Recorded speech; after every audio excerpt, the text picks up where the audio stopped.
কিছুক্ষণ আগে বাজার দিয়ে মাছ নিয়ে এসেছে। এগুলো কয়েক রকমের মাছ এনেছে। এখানে হচ্ছে নানান ধরনের মাছ, ছোট মাছ থেকে শুরু করে চিংড়ি মাছ থেকে শুরু করে কয়েক রকমের মাছ। হ্যালো এভরিওয়ান, আসসালামু আলাইকুম। কেমন আছেন আপনারা সবাই? আশা রাখছি আল্লাহর রহমতে ভালো আছেন।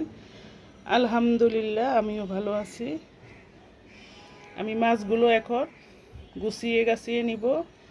এখানে হচ্ছে ইলিশ মাছ, একটা ইলিশ মাছ এনেছে, আর এখানে হচ্ছে পাবদা মাছ।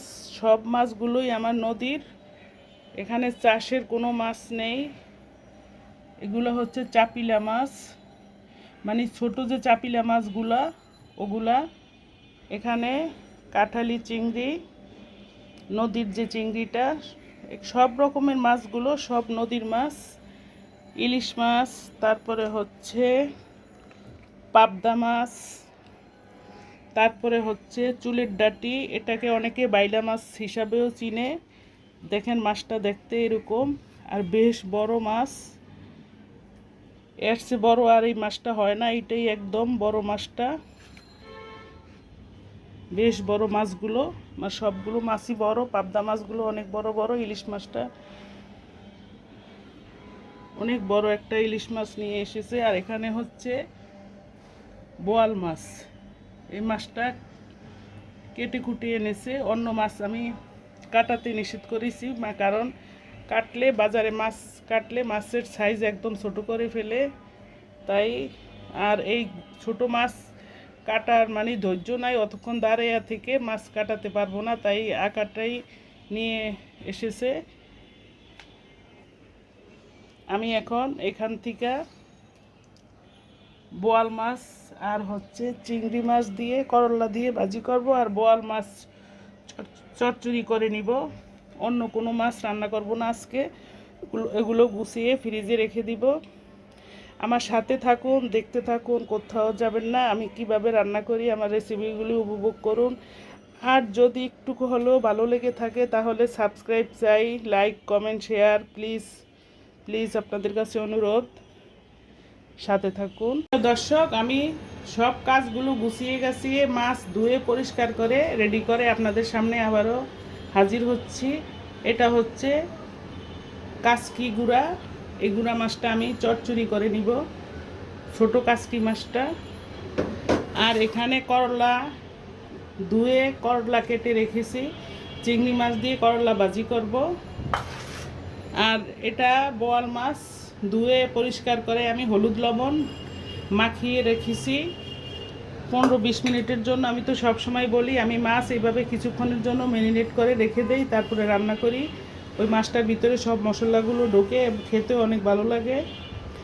এখানে সব ধরনের মশলা নিয়েছি।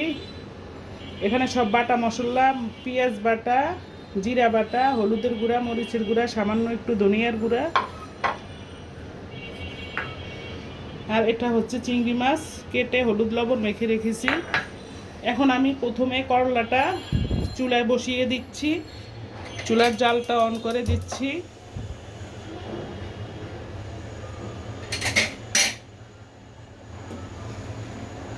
প্রথমে করলা ভাজিটা দিয়ে শুরু করছি কাজ। আমি দিচ্ছি কড়াইতে তেলটা গরম হলে আমি করলাটা, প্রথমে চিংড়ি মাছটা ভেজে উঠিয়ে ফেলবো। আমি চিংড়ি মাছটা দিয়ে দিচ্ছি, চিংড়ি মাছটা ভেজে তুলে ফেলবো। তারপরে হচ্ছে করলাটা দিব। করলাটা মশমশা করে ভাজি করব, তার জন্য আমি চিংড়ি মাছটা আগে ভেজে তুলে ফেলে তারপর করলাটা ভাজি করব। আমার সাথে থাকুন, দেখতে থাকুন। করলাটা আমার ভাজি করা হয়ে গিয়েছে, আমি এখন তুলে ফেলতেছি।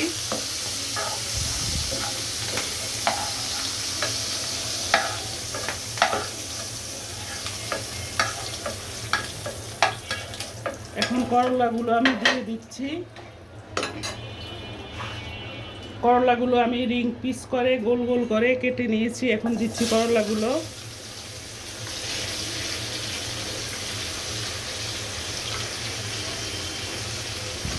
কিছুক্ষণ ভেজে তারপর হচ্ছে পেঁয়াজ আর কাঁচামরিচ দিব। আমি এখন পেঁয়াজ আর কাঁচামরিচ দিব না, কিছুক্ষণ ভেজে নিয়ে তারপর দিব। প্রিয় দর্শক, আমি এই চুলায় গুঁড়া মাছটা চচ্চড়ি করে নেওয়ার জন্য একটা পাতিলে আমি মাছটা নিয়ে এখন এক এক করে সব মশলাগুলো দিব। আমি মেখে ঝুঁকে বসিয়ে দিব। দিচ্ছি লবণ,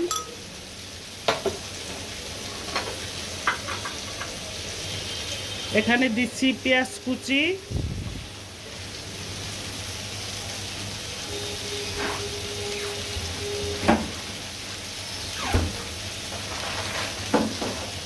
পেঁয়াজ কুচি দিচ্ছি রসুন বাটা। এটা হচ্ছে রসুন বাটা।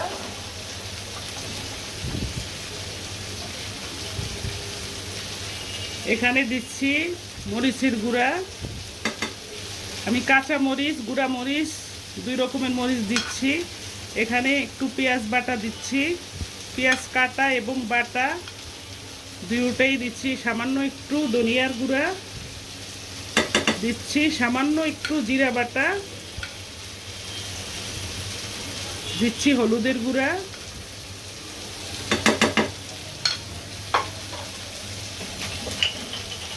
এখন তেল দিয়ে আমি হাতে মেখে ঝুঁকে দিব। এভাবে হাতে মেখে ঝুঁকে আমি মাছটা বসিয়ে দিচ্ছি। একদম আলতো হাতে মাখাতে হবে, তা না হলে মাছগুলো একদম ভেঙে চুরে যাবে। এভাবে আলতো হাতে মাখিয়ে আমি চুলার জালটা ধরিয়ে দিচ্ছি। আমার মাছটা কিছুক্ষণের জন্য ঢাকনা দিয়ে ঢেকে দিয়েছি, মাছটা হতে থাক। এই চুলায় আমার করলাটা উল্টে পাল্টে দিচ্ছি।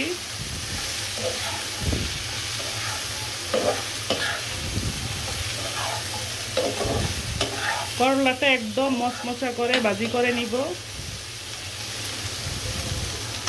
আমার সাথে থাকুন, কোথাও যাবেন না।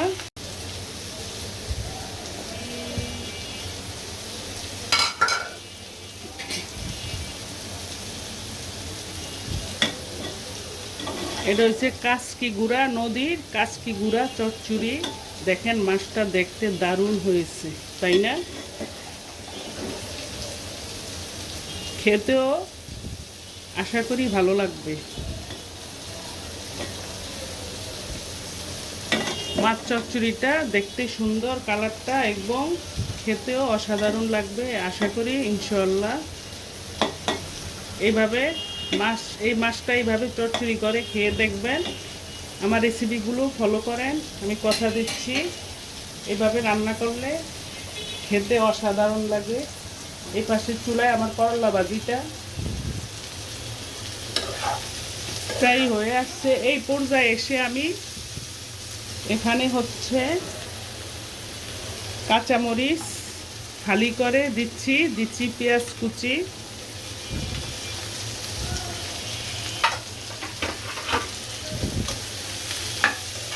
এভাবে পেঁয়াজ কুচি একদম যখন করলাটা প্রায় হয়ে আসে তখন দিতে হয়, কারণ মচমচা করলে, করলা ভাজি করলে মচমচা করে পেঁয়াজ কুচিটা পরে দিতে হয়, তা না হলে পেঁয়াজটা পুড়ে যায়, খেতে ভালো লাগে না।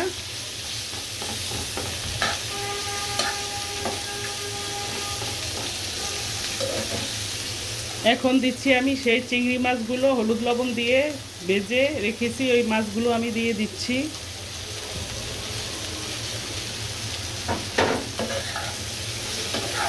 এইভাবে করলা ভাজি করে খেয়ে দেখবেন ইনশাআল্লাহ অনেক ভালো লাগবে।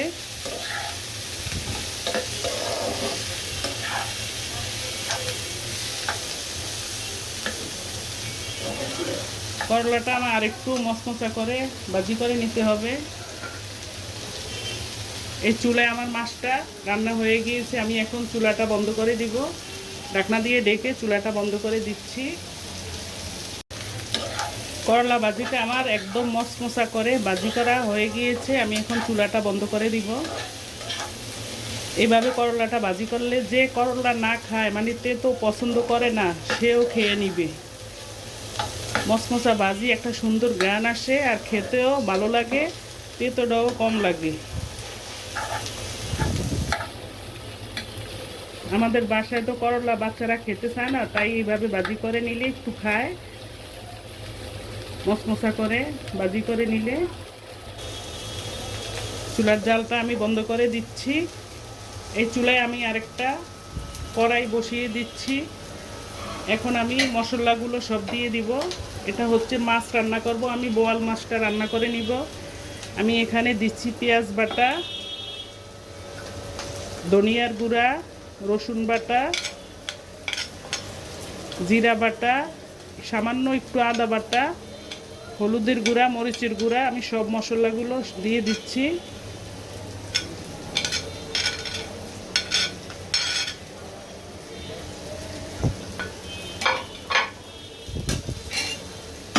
এখন নেড়ে চেড়ে মশলাটা কষিয়ে নিব।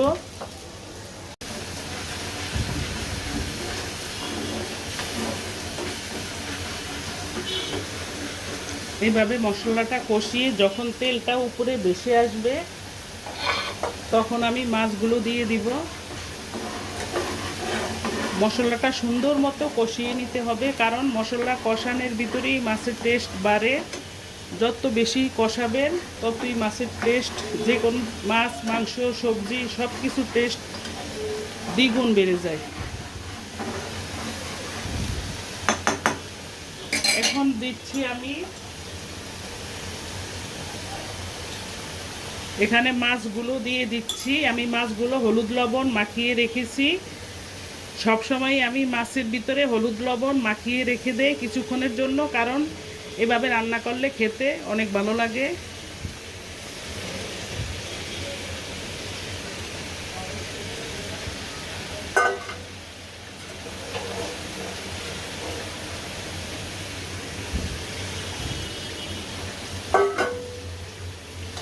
এভাবে মাছটা দিয়েও আমি কিছুক্ষণ কষিয়ে নিব।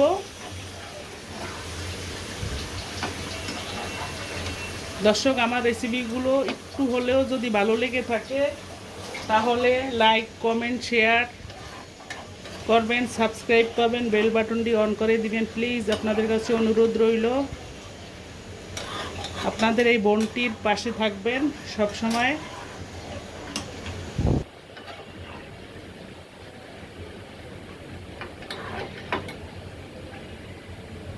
মাছটা একদম তাজা টাটকা মাছ ছিল, নদীর মাছ ছিল মাছটা যখন কেটেছে তখন অনেক ব্লাড বের হয়েছে। আমাদের ঘরে আবার চাষের মাছ একদমই খেতে চায় না, তাই সবসময় নদীর মাছটা কেনার চেষ্টা করে।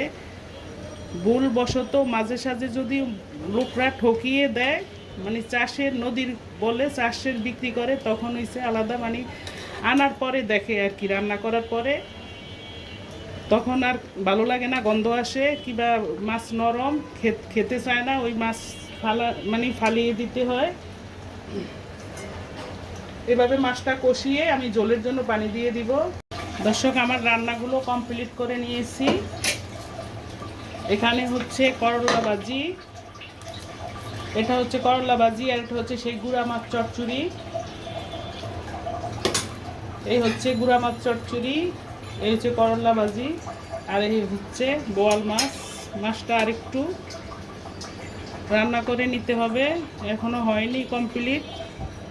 ওই দুটো রান্না কমপ্লিট হয়ে গিয়েছে। এই মাছটা হলেই আমরা সবাই খেতে বসে যাব।